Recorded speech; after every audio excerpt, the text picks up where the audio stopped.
আজকে তৈরি করব কলার পাতা ইলিশ ভাপা। তার জন্য ইলিশ মাছের পিসগুলোকে ভালো করে লবণ হলুদ মাখিয়ে নিলাম। এবার সর্ষে আর পোস্ত কাঁচা লঙ্কা শিলনোড়ায় বেটে নেব। শিলনোড়া বেটে একটা মিহি পেস্ট তৈরি করে নেব।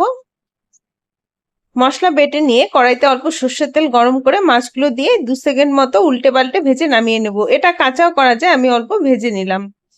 এবার কলা গাছ থেকে পাতা কেটে নিয়ে পাতাগুলো ছোট ছোট করে পিস করে রুটি তাওয়ার মধ্যে একটু ছেঁকে নেব, যাতে ভাঁজ করার সময় ভেঙে না যায়।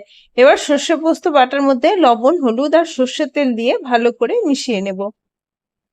এবার কলার পাতা নিয়ে তার উপরে দিয়ে দেবো সর্ষে পোস্ত বাটা। তারপর মাছটা দিয়ে আবার উপর থেকে সর্ষে পোস্ত বাটা, কাঁচা সর্ষের তেল আর কাঁচা লঙ্কা দিয়ে পাতাটা ভাঁজ করে দেব। এভাবেই সবগুলো মাছ আমি কলার পাতায় মুড়িয়ে নেব। এবার একটা মমর বাসন নিয়েছি। মমর বাসনে একটা একটা করে মাছগুলো দিয়ে 20 মিনিট মতো ভাপিয়ে নেব। 20 মিনিট ভাপিয়ে নিলেই তৈরি হয়ে যাবে সুস্বাদু কলার পাতা ইলিশ ভাপা।